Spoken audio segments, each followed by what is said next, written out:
Yeast is a fungus. It's everywhere. It can overgrow in the colon because we've taken antibiotics. Remember, we get antibiotics in dairy, we get antibiotics in meat. A hormone imbalance can change the biochemistry in the colon to foster yeast growth so that the yeast overgrows and grows out of proportion to the normal bacteria in the colon. If they have that, then the yeast continues to grow and they develop a host of gastrointestinal problems like bloating and belching and gas and indigestion and gastroesophageal reflux.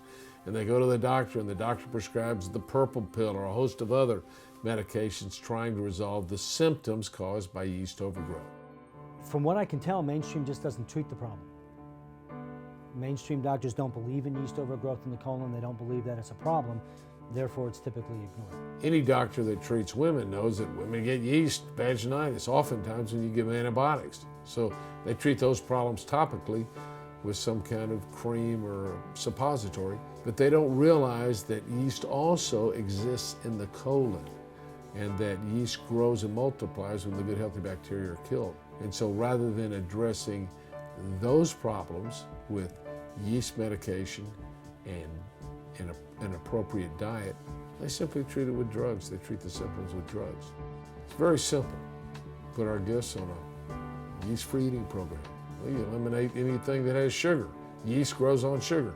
You remember when you used to make homemade bread and you wanted the dough to rise, you get out the Fleischmann's yeast and sprinkle it in water. If you wanted to get it to activate, you sprinkle sugar in it, it foams up. Well, that's what happens when people eat content of high starches and high sugar content products.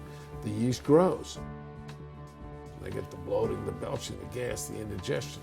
So you've got to eliminate that. So you put them on a high protein, high vegetable eating program. You eliminate the sugars. So you eliminate fruits for a period of several weeks. You eliminate all bread products for a month and all desserts and anything with sugar in it. And then you take medication that kills yeast in the colon.